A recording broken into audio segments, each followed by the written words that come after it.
Alright. Now we gotta talk to folks.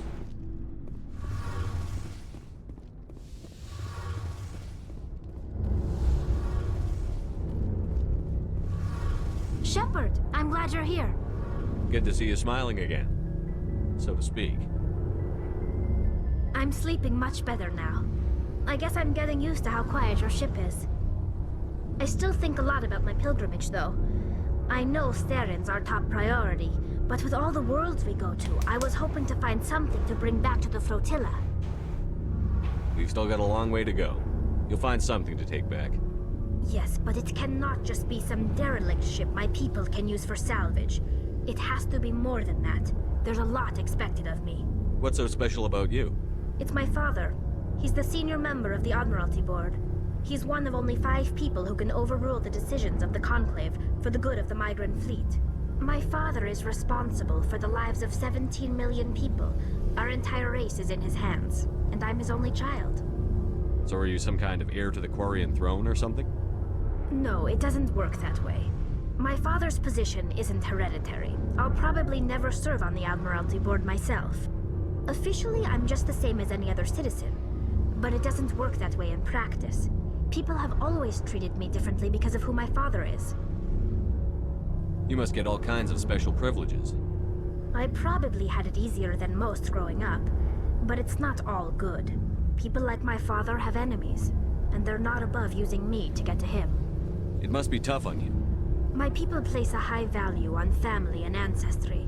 There's an unspoken expectation that I'll live up to my father's example. Everyone's waiting for me to do something great on my pilgrimage, something that will forever change our lives for the better. If I don't, it's like I failed, and that reflects badly on both me and my father. The work you're doing here is more important than anything any Quarian has ever done before. Yes, I know. But you have to understand Quarian culture. We're a very insular society. The events beyond the flotilla don't much matter to the average citizen. Our greatest dream is that one day we'll return to our homeworld and drive out the Geth. But even if we stop Saren, that's not going to happen. There's still millions of Geth behind the veil. Until they're gone, our exile will continue. What would you need to bring back to make everyone happy? Something that would help us better understand the Geth. They've changed significantly since the exile. They've continued to evolve. We've done our best to study them, but it's not easy. They're very reclusive. Until recently, they never went beyond the borders of the Veil. And all the Geth we run into now are under Saren's control. We'd need to find Geth operating on their own, independently. But I don't want this to get in the way of our mission, Shepard. First, we stop Saren. Then I'll worry about my own problems. What was your father like? It wasn't easy growing up as the daughter of one of the Admiralty. Even before he joined the board, he was a prominent figure. People looked to him for leadership. He had to set an example, and he expected the same of his daughter. Plus, he was pretty strict, a military man through and through.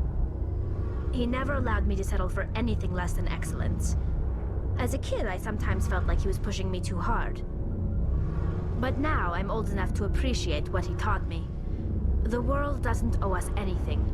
If we want something in life, we have to earn it. Where was your mother in all this? Mother was around, but she always seemed to kind of blend into the background. Almost like she was overshadowed by my father. He tends to do that to people. She passed on about 5 years ago. Some airborne virus that swept through the fleet.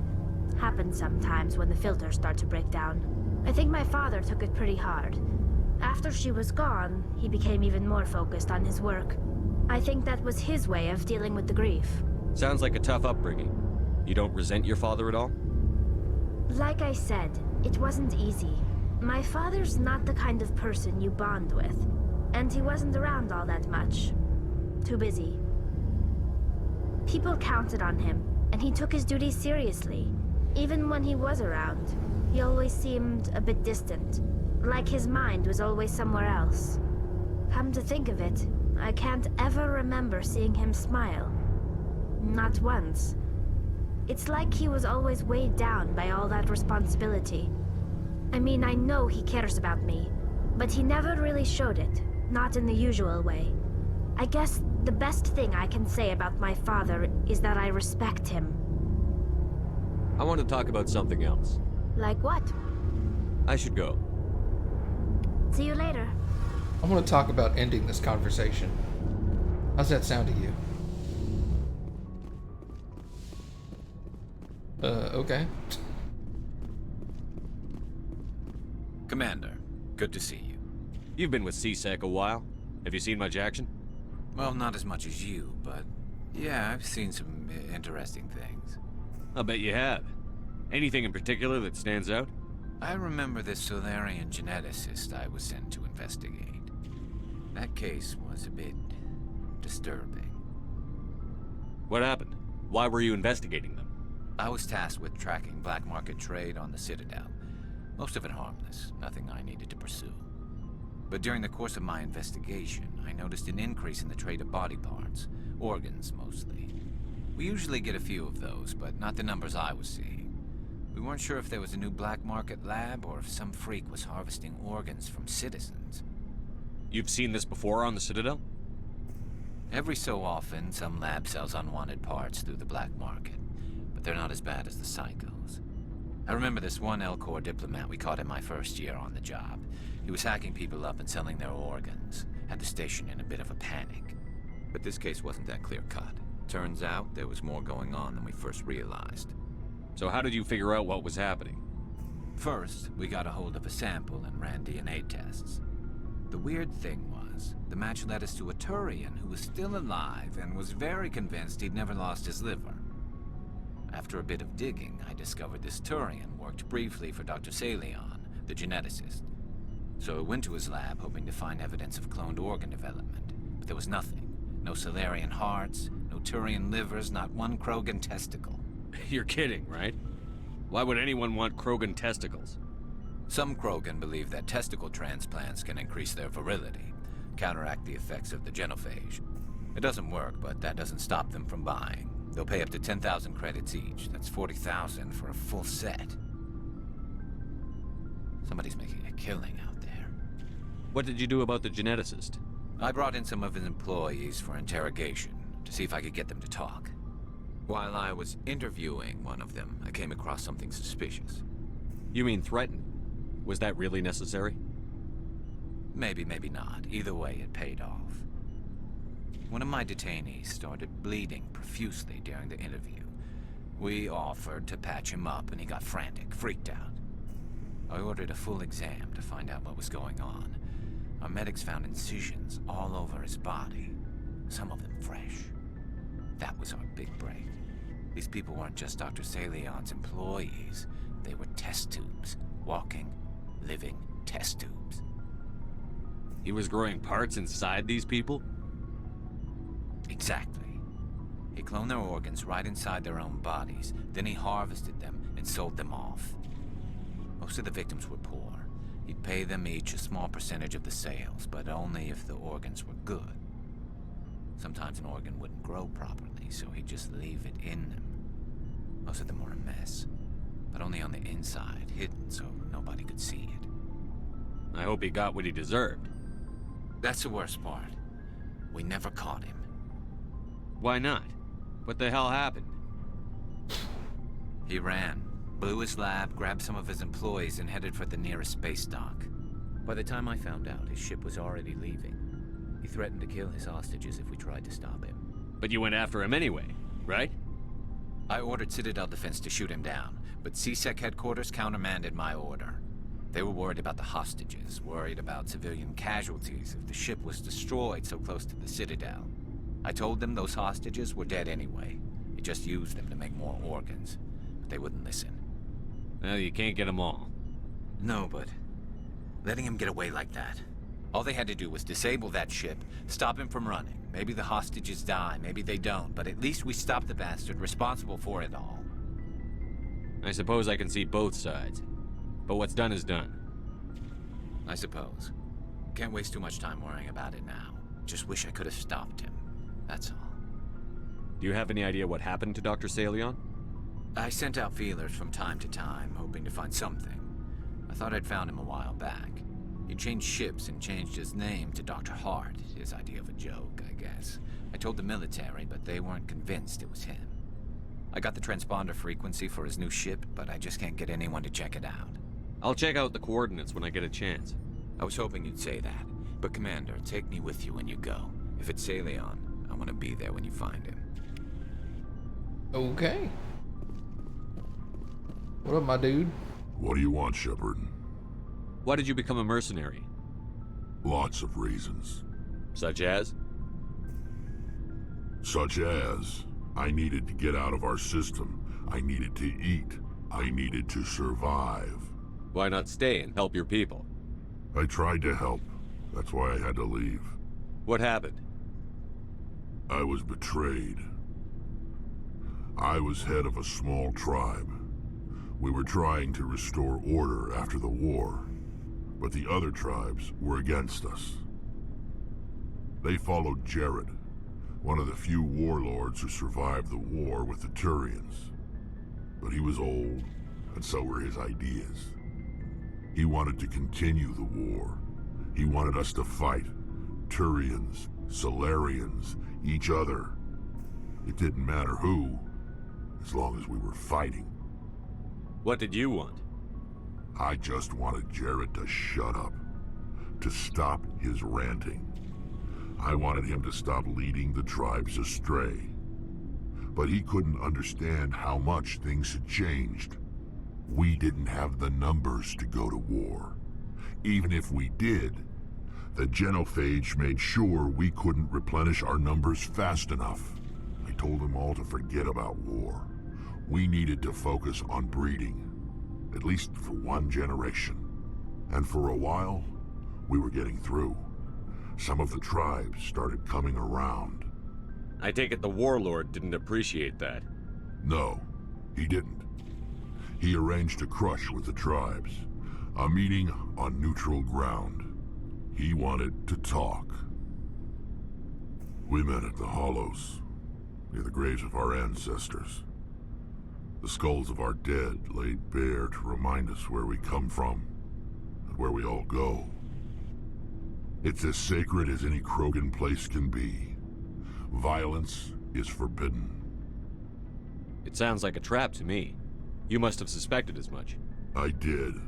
But when your father invites you to a crush, well, there are some laws that even we hold sacred. Jared was your father? He was, until that day. We talked, but we didn't get anywhere. When it was clear that I wouldn't join him, he gave the signal. His men leapt from the graves of our ancestors like Krogan undead. The few that were loyal to me died quickly. I escaped with my life, but not before I sank my dagger deep into my father's chest. That is why I left, and that's why I'll never go back. You must have family other than your father. Don't you miss them? You trying to make me cry, Shepard? I've got some unfinished business with my family, but that's all. What kind of business? Before I left, I made an oath to my father's father. I swore to recover my family's battle armor. It was taken from him after the uprising. What's so important about this armor? It's a relic. Useless, really. But it was worn by 5 generations of my family before the war. It's rightfully mine. Originally, it was taken by the Turian military. We weren't allowed armor or weapons after the war. Now, it's in the hands of Ton Actus, a Turian scum who collects relics from the war. He's made millions selling Krogan artifacts that were stolen from my people. He's got several bases where he stores his goods, all fortified and guarded. I just don't know which base has my family's armor. Just tell me where to start looking. I'll upload the data to your nav system. But Commander, I want to be there when you find him. So long, Rex. Shepard. Noise. Oh, before I go, you said you're serving with Commander Shepard now? We saw him on the news here. He's cute. Later, sis. Tell me you didn't hear that. Afraid I did. Oh, shoot me now. One of my sisters. That's Sarah, the youngest. What's up? You didn't come by to eavesdrop on family mail. Your family seems to be important to you. Yeah, we've always been close. Me and my sisters especially. With Dad on duty so much, I had to help Mom raise them. Did your father serve with the fleet? Yeah, took any crap posting he could get that offered space time. You know what? He worked his ass off trying to get recognized, but he never made it above serviceman 3rd class. He was real proud when I met Chief. First thing he did was salute. You have more than one sister? Sounds like a big family. Yeah, I'm the oldest, then Abby, then Lynn. Sarah's the youngest. She's still in high school. With 4 girls, Dad used to say he felt more outnumbered at home than on maneuvers. What about your mother? You haven't mentioned her. You must know what military wives are like. Strong because they have to be, able to raise kids while Dad's away on a 6-month cruise. She has a degree in planetary geology. She and Dad both wanted to see new worlds. She gave up her career to raise us, though. Where did you grow up? All over. We transferred a half a dozen times before I finished grade school. You go where personnel command sends you, right? I guess that's why I'm so tight with my sisters. We'd have to leave all our friends every 2 or 3 years. After helping raise them, your sisters still talk to you? Amazing. Things were tense between Sarah and me for a while. Then we bonded. Sounds like a story. Feel like sharing? Sarah got herself a boyfriend who wanted to go faster than she did, Mike. I didn't think he was a bad kid, just pushy. Lynn would send me these worried vid mails, and I'd tell her to relax. Where were you when this was going on? I was on active duty. Sarah's graduating high school this year. This was only a couple of years back. They were on Amaterasu. At the time, I was assigned to Chernobog. Same cluster, but a dozen LY away. Close enough to talk regularly, too far to make it back in an emergency. I couldn't afford a fast packet flight. If he really liked her, he wouldn't be pushy. Yeah, of course, if he didn't ask at all, I'd wonder if he thought Sarah was ugly. Damned if you do, damned if you don't. Mike thought they'd go for a romantic walk in the woods, because he figured it was past time they did the deed. She levered Mike face first into a tree and left. Didn't have a scratch on her. Good thing Mom and Dad had us all learn some kind of self-defense. I took emergency leave and walked Sarah to school for a few days. Why didn't you tell the police? She said it wouldn't solve the real problem, and she and Mike would both become household names. It was a small colony. I said it was her call to make, that we should let her do it her way. Mom was pretty pissed about that. You said all of your sisters learned self-defense? Lynn did pistol practice, but didn't like it. She's kind of nervous. Sarah took Aikido. Abby decided to learn the sword. She always was a little weird. Likes big skirts and tops you have to tie her into. They do great things to her figure, though. So, what did you learn? One of Dad's friends taught me Marine hand to hand. Did anything happen while you were home? My last day out, Mike was waiting for us. Sarah had told her friends, so everyone at school knew what he did. He wasn't happy. I wanted to snap him in half, but Sarah gave me this look, this let me handle it, I need to do this alone look. She kept her cool, God bless her, as he screamed in her face. She just let him vent. Then he tried to punch her.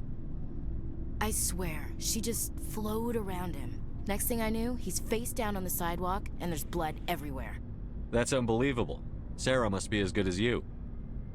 Better. I'm more or less a straight-up puncher. When he swung, she wasn't there anymore, and he fell. She helped him stop the bleeding and had me call an ambulance. She told the paramedics he fell.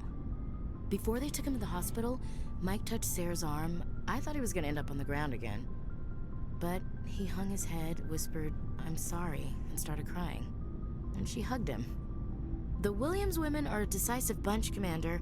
We do things when we're ready. Not before, not after. Your sister's something else. But you didn't mention your father at all. Was he on deployment? Dad always wanted to serve in space, but he wanted us to have real ground under our feet. He'd say, space is beautiful, but you can't raise a family there. I cannot rest from travel. I will drink life to the lees. All times I've enjoyed greatly, have suffered greatly, both with those that loved me and alone. For always roaming with a hungry heart, much have I seen and known, cities of men and manners, climates, councils, governments.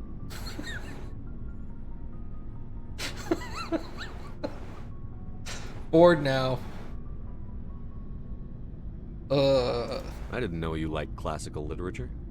Ulysses was my dad's favorite poem. Every time he shipped out, he recorded me reading it. He had a dozen versions when he retired. Does he still like it? I sure hope so. I read it to his grave every time I go home. Dad passed on a few years back. He's probably still watching, though. So behave. I thought you said he was dead. You know, from heaven, wherever that is. That's not a problem with you, is it? That I believe in God? Your beliefs are your business. I'm your commanding officer, not your moral compass. Just my commanding officer, huh? We'll have to see about that. What are you saying, Williams? Me? I'm not saying anything, Skipper. I should get back to my duties. Didn't mean to take up so much of your time. We'll talk later, Williams. Looking forward to it, Skipper. Pass.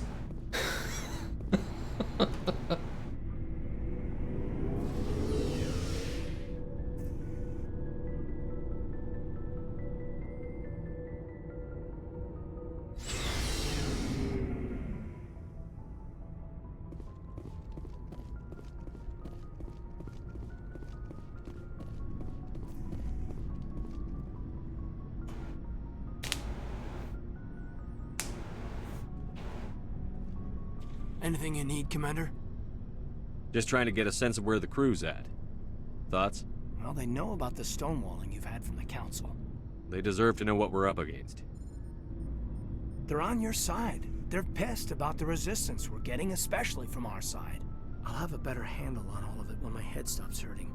Another L2 flare-up. Anything I can do? No, Commander, it'll settle down. It's rough sometimes, but they spike higher than a lot of L3s. Except for you, of course. Besides, I fared a lot better than some after Kinetics was through. I haven't heard anything about Kinetics in a while. Yeah, they quietly disappeared. Broke up into a bunch of little corps after they botched the training on Jump Zero.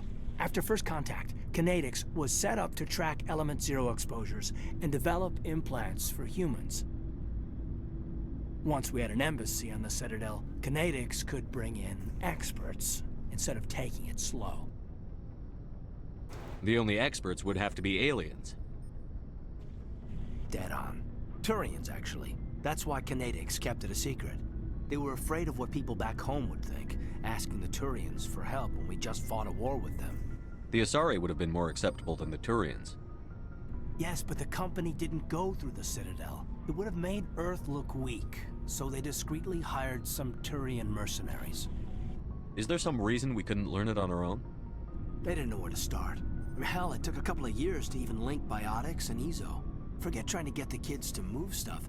They had trouble just helping them not break their own limbs. And their choice of teachers didn't help much. I'm sure Kinetics did what they thought was best. It wasn't best for us. They brought in an ex-military Turian named Commander Vernus. A real hard-ass. He basically had a free pass to break us if it would turn out a decent biotic. Kind of spiraled from there, Commander. Did he ever face charges for that? He got his, yeah. But like everything else at Jump Zero, it was under the table. The less said, the better. Anyway, this is ancient stuff. I walked it off a long time ago. I should get back to my duties, Commander. We're here to make history, not rehash it. What's your opinion on the last mission? I'm glad there aren't many aliens like the Thorian. I don't think my stomach could take it. One of my cousins has an agribusiness. I was thinking of calling him. Maybe he can get some shipments into Pharos. I mean, now that they're cut off from the company. We'll talk another time, Lieutenant. Commander? So are you guys actually playing Mass Effect as well, or y'all just watching me? I mean, probably not just me, right? I'm not that entertaining.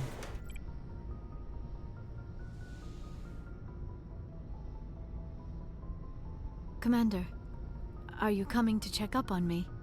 You look much better. How are you feeling? Dr. Chakwas assures me I am going to be fine. I was impressed with her knowledge of Asari physiology. You're in good hands. Dr. Chakwas knows what she's doing. I get the feeling you want to ask me something, Commander. Tell me about yourself, Liara. Me? I am afraid I am not very interesting, Commander. I spend most of my time on remote digs, unearthing mundane items buried in long-forgotten Prothean ruins. You must enjoy something about it. I love my work. Seeking out history's lost secrets has a special appeal for me. You were actually touched by working Prothean technology. That is why I find you so fascinating, Commander. Sounds like you want to dissect me in a lab somewhere. What? No, I did not mean to insinuate. I never meant to offend you, Shepard. I only meant that you would be an interesting specimen for an in-depth study. No, that's even worse. Calm down, Liara. I was only joking. Joking? Oh, by the goddess, how could I be so dense? You must think I am a complete and utter fool. Now you know why I prefer to spend my time in the field with data disks and computers. I always seem to say something embarrassing around other people. Please, just pretend this conversation never happened. I should go. Goodbye, Shepard. Subnautica came out. Yeah, I definitely plan on playing Subnautica shortly after this as well. I loved the first one.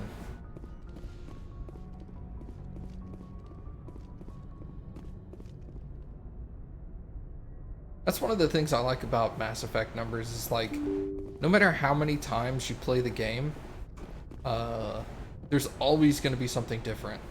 Like, I've played the game dozens of times. Probably just as much as you, 20 plus times. And I'm still running into new stuff. New dialogue options, missions I skipped. It's nuts, dude. Hey, Commander, next time we touch down, let's try not to park the ship in a colony of mutant zombies. Just thinking out loud here. How's the Normandy performing? Is she everything they said she'd be? She's the best ship in the fleet, if you've got a pilot who knows how to handle her. Balance isn't what you'd expect. The Normandy's probably too much ship for your average Alliance pilot, Commander. Lucky for you, I'm anything but average. I like to know my crew. Mind if I ask you a few questions? You, top of my class in flight school, I earned... What are you... Okay, put the Normandy in my hands and I'll make I have to go. Alright, see ya. Come on. New dialogue for Joker. Okay, well that's checking in with everybody.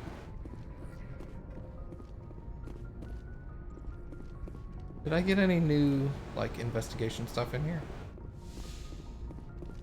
I think there's some point where there's one other thing in here, but I could be wrong. Alright, let's see what we're doing now. We could go to Novaria, Family Armor, Dr. Saleon.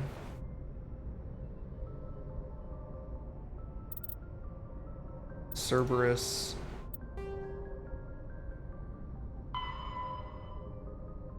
Cerberus is in the Voyager cluster. Did I have the inspection at the Citadel? I did, with Admiral... what's his face?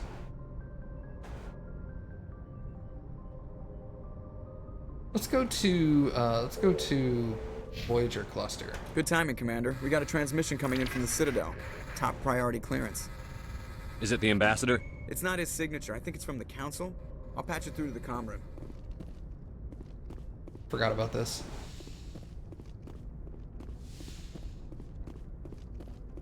Commander Shepard, we've received information that may be critical to your mission against Saren. I'll take all the help I can get. We've received an urgent message from one of our infiltration regiments in the Traverse. You mean spies? Spectres tend to attract attention, Commander, but they are only one arm of the Council. Special task groups are often a better option for monitoring developing situations. We currently have several infiltration units scattered throughout the border regions of Citadel space. This particular unit was gathering intel on Saren. What did they find? Unfortunately, the message we received was little more than static. The infiltration team must be in a situation where they can't set up proper interstellar communications. But the message was sent on a channel reserved for mission-critical communications.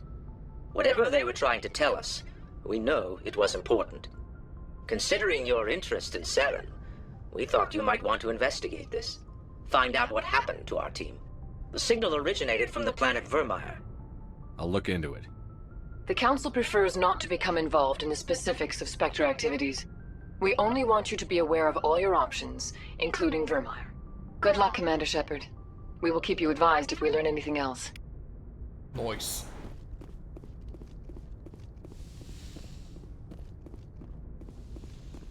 Well, we're still going to the Voyager cluster, so...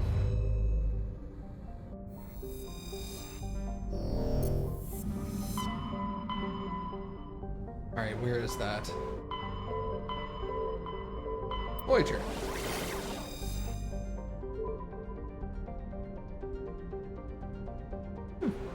Alright. We'll start with Yangtze.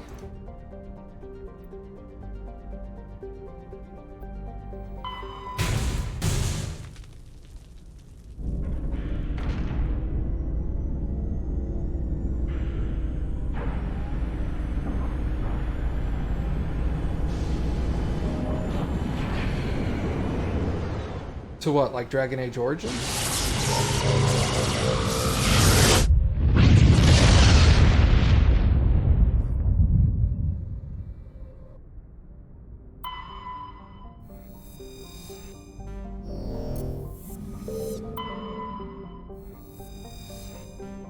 A land there.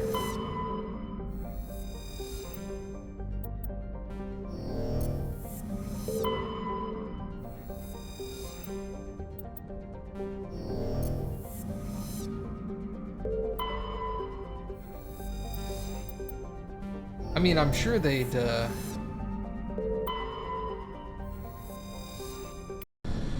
you have to give EA a little bit of benefit of the doubt. They've kind of, like, stepped back a little from what they have been doing recently.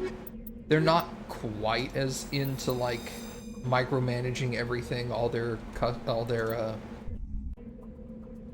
side development studios do, but they're still not perfect, but they're...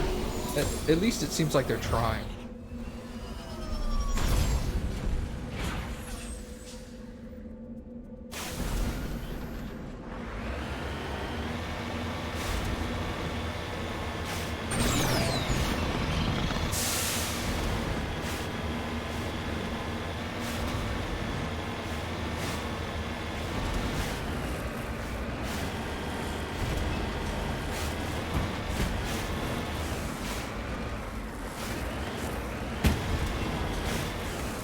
On my way.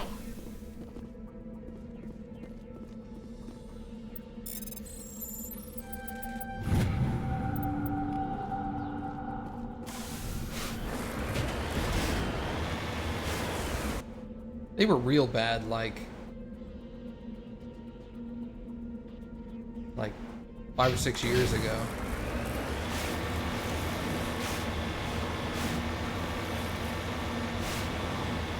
I think they've partially learned their lesson from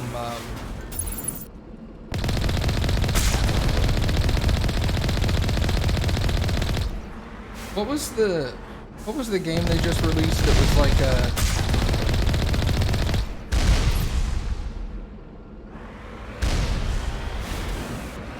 Destiny clone?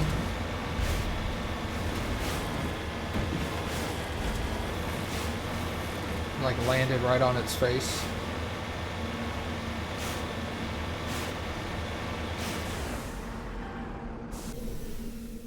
Whatever game that was. I think that kind of put a few things into perspective for them. To make them be like, alright, maybe we can't Anthem, thank you. Maybe we can't micromanage everything to hell, because it's just... They obviously don't know what makes a good game. And yet they keep trying. Heads up!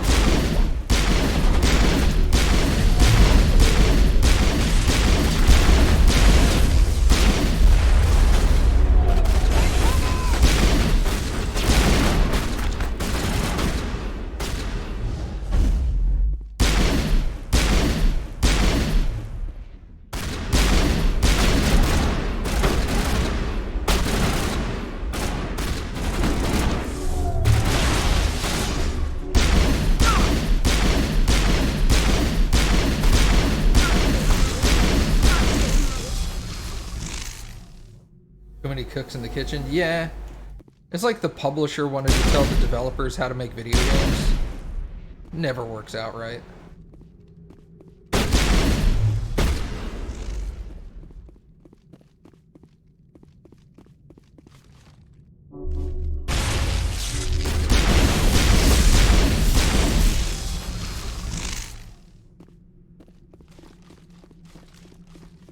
Developers develop games, publishers publish them. The publishers should keep their mouths shut. Just let the developers make games that are good. And then they'll be able to publish stuff and make money.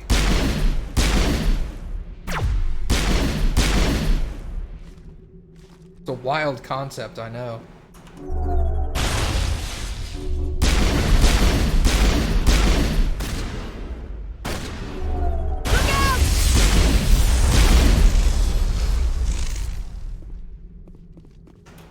Looks like Cerberus has other bases on this world, Shepard. Okay, well, putting together a team is different than telling the team how to make a video game. I don't have a problem with them trying to, like, gather specific individuals in order to make a good game. I have a problem when a developer is working on a game and a publisher comes in and says, you know, you need to put in multiplayer, or you need to add these features, or whatever, and it's all like, that's not...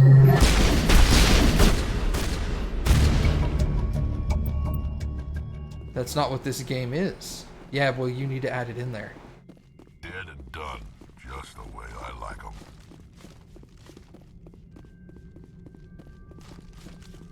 Oh, I didn't notice. There's a white bar above my shield, and that shows my sprint.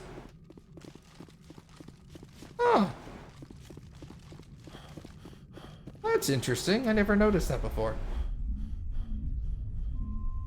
It's also like, if a publisher wants a multiplayer game, they should develop a multiplayer game. If a publisher wants a single-player RPG, they should develop a single-player RPG. The real problem comes in when they say, I want to develop a single-player RPG. Also, I want you to shoehorn all these other extra features into the game. And it has to be out on this date. And you're like, okay, look, if you want a single-player RPG, let's make a single-player RPG. It's the whole concept of, like, you can either have something good, you can have it cheap, or you can have it fast, and you can only choose two of those options, and you cannot get the third.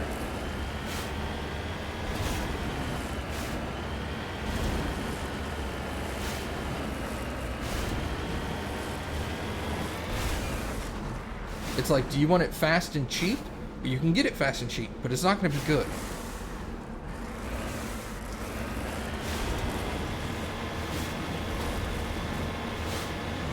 It's the same basic concept for video games, you know? Do you want a really good single-player game that's out on time? Then you probably shouldn't try to shoehorn multiplayer into it.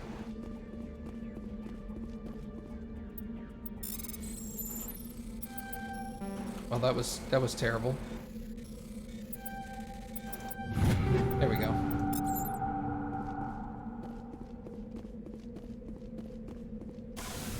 The business at hand is done week by week. Things change, so they have to make adjustments. That's not a valid statement. It's like writing a novel, and you're halfway through the novel and you realize that vampire romance becomes popular, so now you try to start shoehorning vampire romance into your existing novel, into your existing, like, sci-fi book. And you're like, that's not how the world works. If that's the case, like, Like when, for example, if you're working on, let's say, Mass Effect, and then the concept of battle arenas came out with PUBG and Fortnite and stuff like that and got really popular, and EA was like, oh my god, we really want to get in on this. The answer is not shoehorn the Mass Effect world into a battle royale. The answer is make a different game that's battle royale.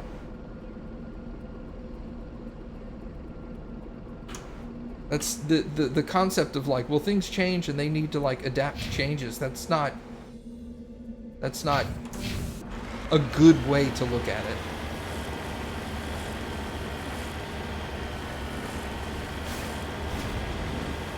That makes poor business in the long run. It ends up being a poor business decision that ruins a lot of goodwill that you've built up. For example, BioWare. Shoehorning BioWare into Anthem, which I'm sure there are some people at BioWare that enjoy that type of game, but BioWare has always been about single-player RPG stories. And then they make Anthem, which is a looter-shooter, Destiny-like clone. And it's like, that's not really the best thing for BioWare to be working on. BioWare could make you millions of dollars with a different game. And then you make Anthem, and you end up wasting millions of dollars in a game that nobody ends up buying.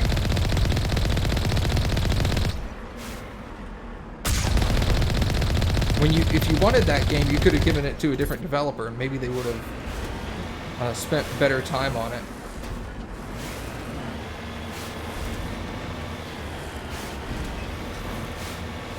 I disagree on that.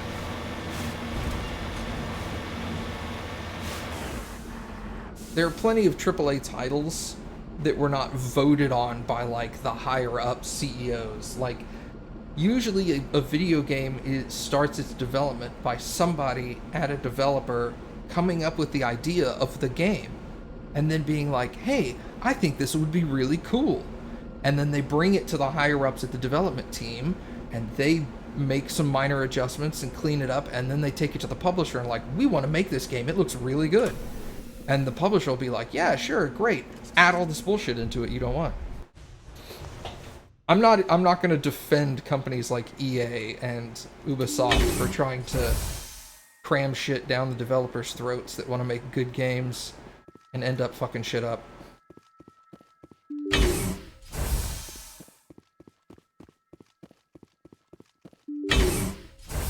I'm not saying all publishers make bad decisions. I'm just saying they need to let the developers actually, like, make the game instead of trying to tell them what to do. Like, you can say, I want you to make this game, that's fine. Go, go! But once you give them that...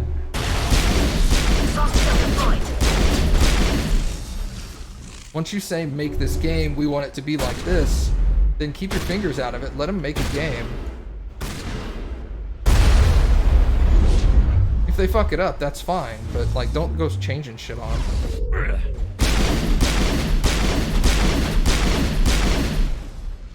Man, headshots are really good. Headshots weren't a thing before, and I really like the addition of that.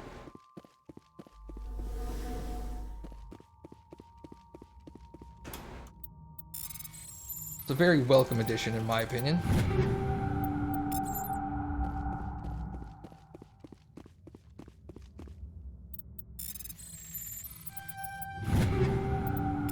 Go, go, go! Oh, hey, there you are.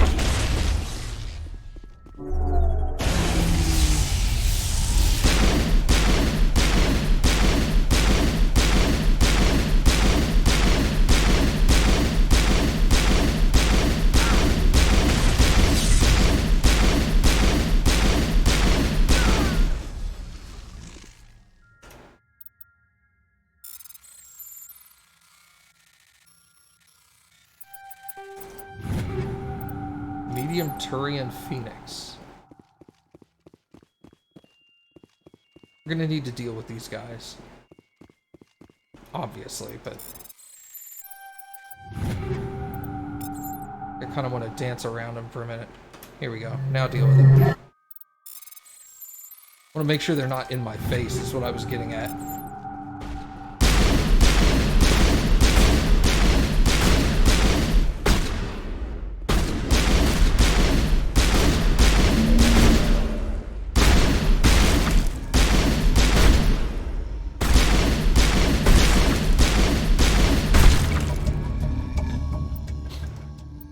Let's head to that next base, Shepard. This is my kind of mission. Excellent.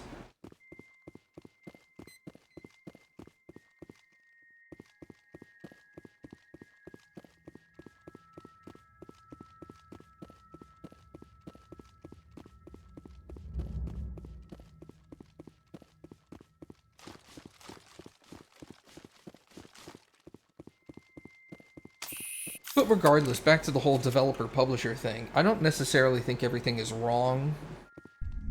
I don't necessarily think everything they do is bad. It's just there for a few years, all the big publishers were gobbling up all these like really niche developers that were super good at what they did, and were trying to get them to make more games specifically for them so they could make more money, which is all fine. I don't have any problem with that, really. But they were trying to tell the people how to make their games to make the money. And it was like, if you're buying up specific developers because you know they make a good single-player game, and then you give them a single-player game to make, maybe you should just let them make the single-player game.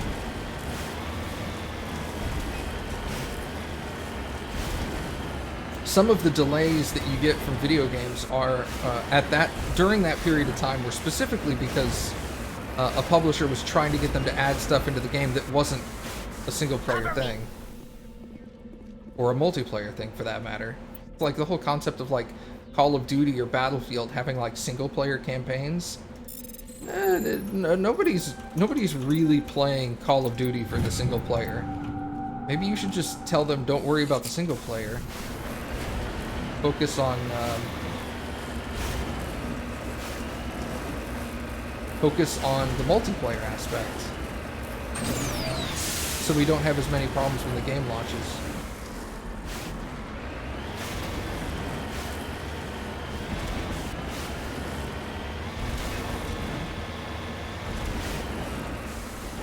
So you think their goal with buying those companies was to make money? Yeah. Why else would they buy a video game developer? They want to make a video game and make a shitload of money. What about controlling what goes on in video games and the consumers, giving you tons of choices, but all of them based upon the same thing? No, it's not necessarily that. I don't think it was necessarily like we're trying to control what people like. I think it's that they thought they knew what people liked, and they wanted to put that in everything.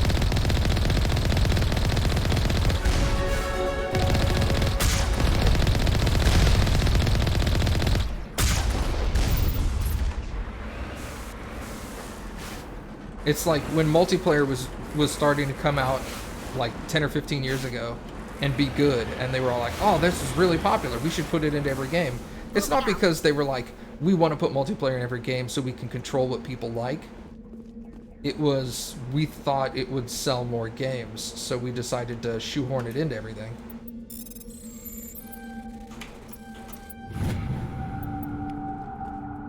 Multiplayer is what's popular right now.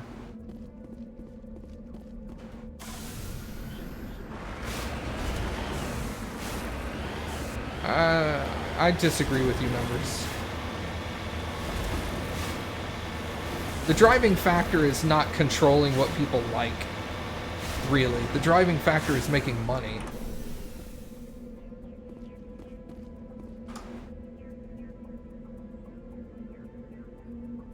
I'm not going to start talking about politics now. I think we got off the rails a little bit there, or at least you did, maybe, but I'm not gonna get into that. Are you crazy? That's like, so now you want to talk about religion, huh? And I'm like, what? No!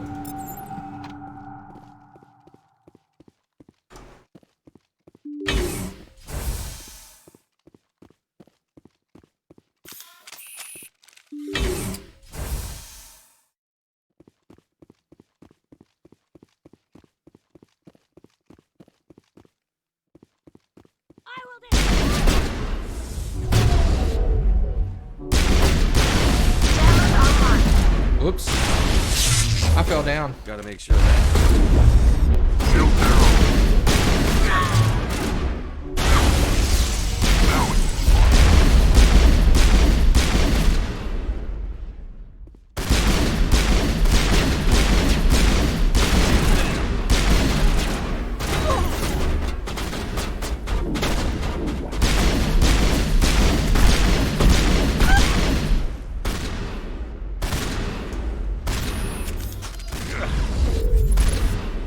Stick your head out.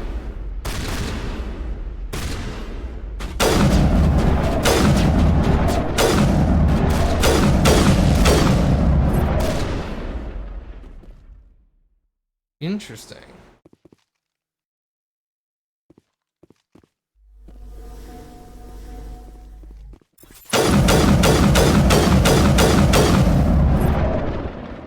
I don't know if I like that.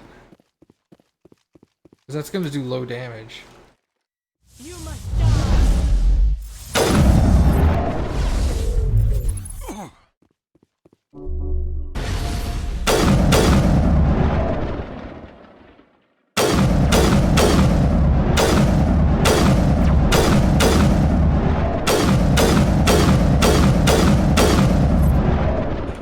Why am I doing literally no damage with my... Is it the incendiary rounds? Really shouldn't have incendiary rounds on this. Polonium, no. Proton, what's that? Shield bypass. But that also reduces damage. Tungsten, Shredder. I guess I'll go with Shredder.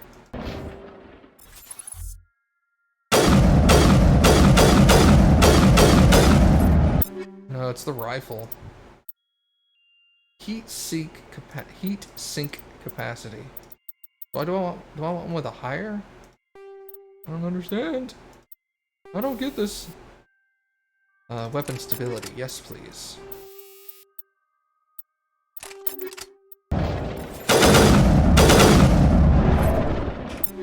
Ew.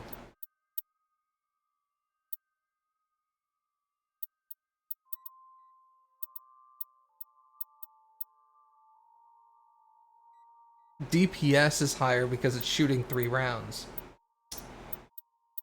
Okay, I get you.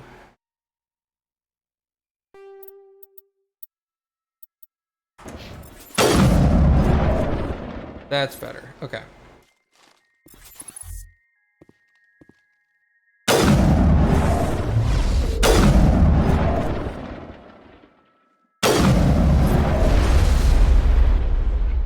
What are you shooting at?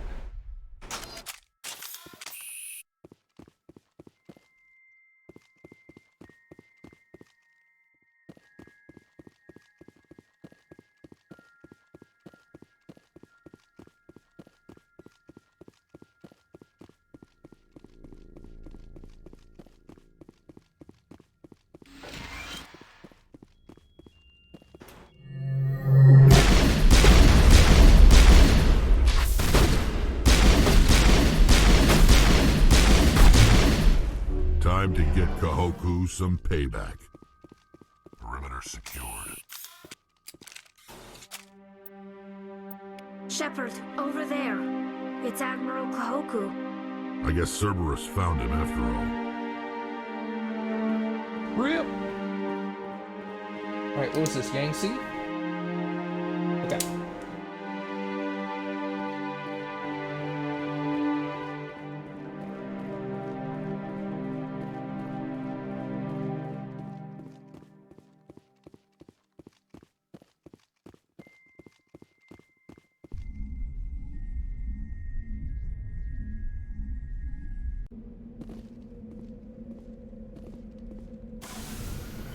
Alright, let's get out of here.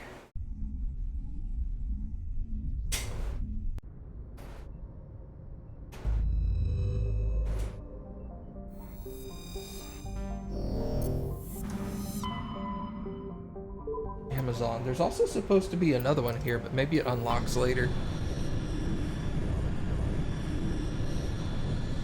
Commander, incoming signal from 5th Fleet HQ on the Citadel. Commander Shepard, something uncomfortable has just come up.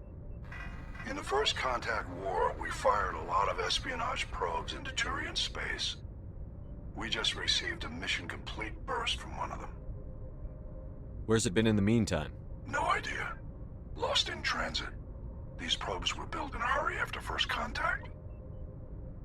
What makes this uncomfortable? When these probes were launched, we didn't have any idea who we were fighting. We didn't want to risk aliens examining our technology. The probe has a demo nuke built in. A 20-kiloton tactical fusion warhead. About equal to the bomb dropped on Hiroshima back in the 20th. If somebody finds that probe, tampers with it, you don't need me to finish, Commander. I understand this must be handled, but I don't have anyone trained to deal with this sort of thing, sir. I know. I wouldn't ask if it wasn't important. These probes have been classified for 26 years. The Council will call fusion bomb booby traps dangerous and irresponsible. The Alliance would face censure if they find this probe. I'm asking you because the Normandy can get on site quickly and quietly. It's in the Voyager cluster. It's in the Voyager cluster? That's the opposite side of the Alliance from Turian space. How did it get there? I don't know. It's possible someone recovered it safely and brought it there. It's also possible it got very badly lost. It could have been wandering the relay network since the war. We'll get on it immediately, Admiral. And we'll be discreet. I appreciate that, Commander. Good luck. Yeah, I did a mission for Kahoku earlier. That was the one where I found his dead Marines in the Thresher Maw area. This is one of the missions that they should have fixed. I'm pretty sure this is the one.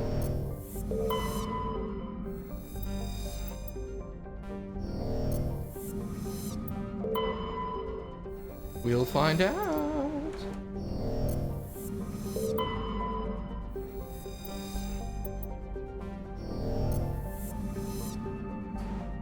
I don't understand why the game does that. It's like, lol. I think what's happening there is the game is trying to rotate the star map, but then it's like you can't rotate the star map, you just have to go down. And the game's like, down and rotate? Okay. That's probably what that's doing.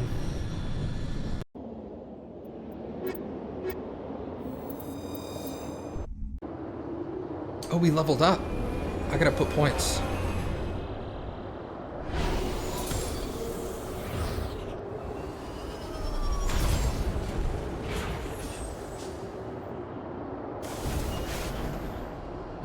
You? 6 points, huh?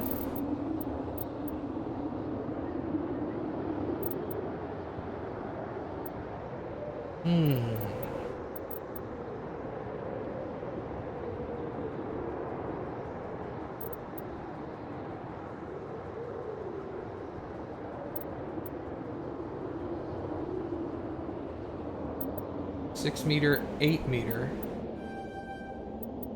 And then this opens up first aid.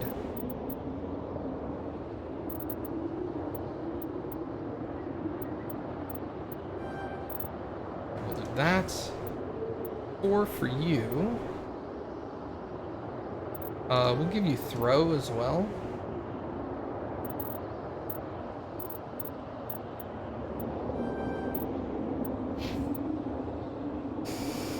And then Tali. Let's go all into shotguns. We'll max out her shotguns now. Perfect.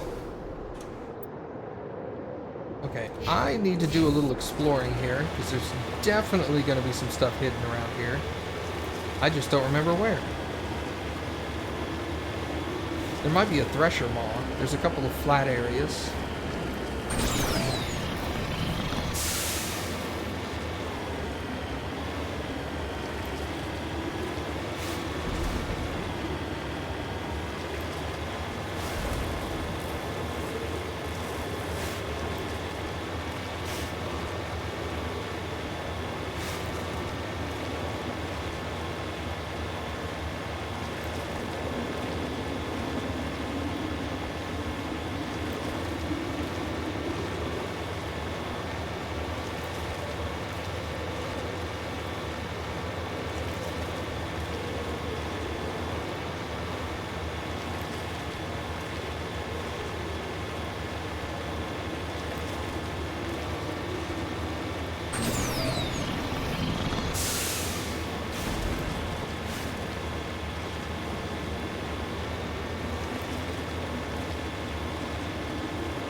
Found nothing here at least.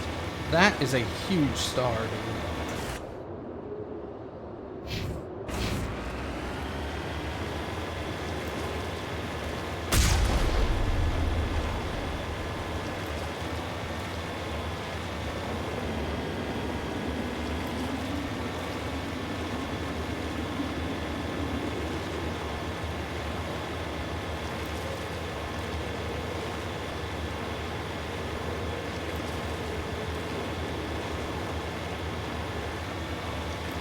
Red Giant, yeah, man.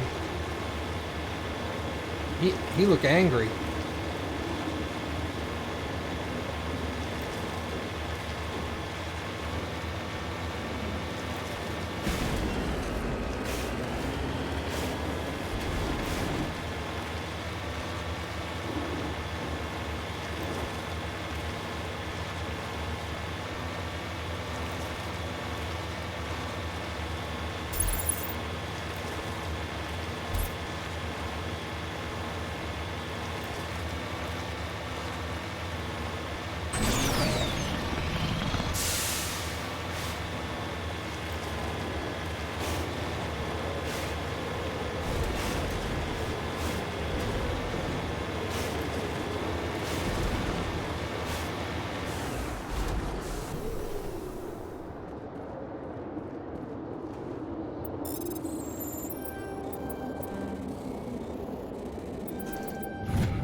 Every time I do that, I like clench my butt real hard. Alliance homing beacon is there.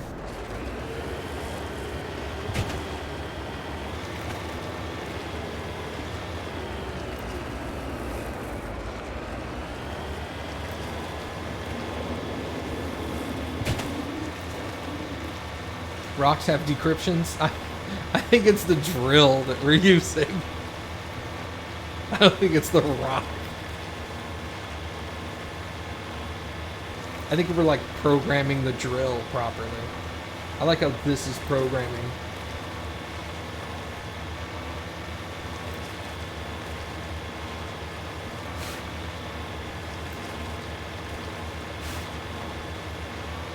You didn't see a drill? It's an invisible drill. Come on.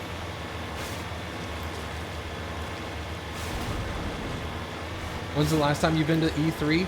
Nobody goes to E3. That's why they're losing money.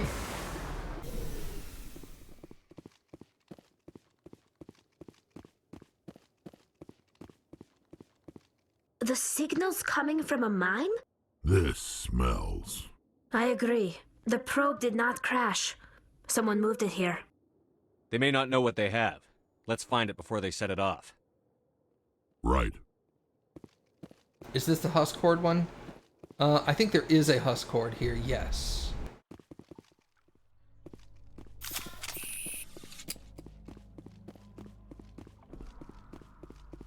Which means this is a very difficult one, because you end up getting overwhelmed. It's not that husks are hard, but they throw like 20 of them at you, and you're like, ah! Run away! I think you can actually close doors on husks, though.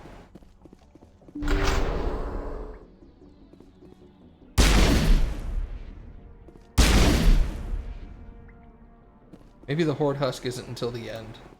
This one scared you when you played it? Dude.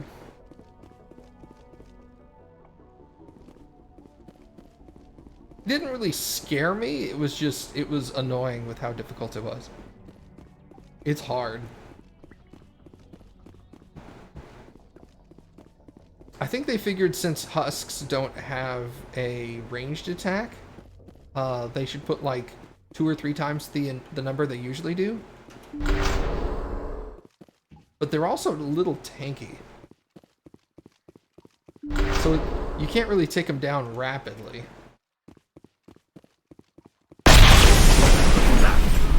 That was a detonator. Someone just screwed us. Shepard, at last. They fixed it! It's a Turian! You have me at a disadvantage. You don't remember me. No matter. I remember you. I never forget anyone I've fought. My name is Ilanos Heliot. I doubt you know it. Who do you think runs the Terminus clan, Shepard, huh?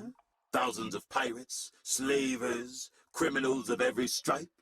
In most criminal organizations, it's the one who's recognized as the most successful. That's correct. The one who kills the most men, seizes the most ships, pillages the most colonies. 3 years ago, I was the strongest. I used my influence to assemble a fleet. We would drive your kind out of the Verge. You're the one behind the attack on Elysium. I was the motivator, the instigator, the one who promised glory and riches for sacking the largest human colony in the cluster. The one blamed when it failed. Failed because of you. Your damnable holding action. It doesn't have to be like this, Heliot. Empty words from a dead man. Goodbye, Shepard. What do we do now, Shepard? We've got air and light, and the Normandy's still in orbit. Let's look for another way out. Disable the bomb.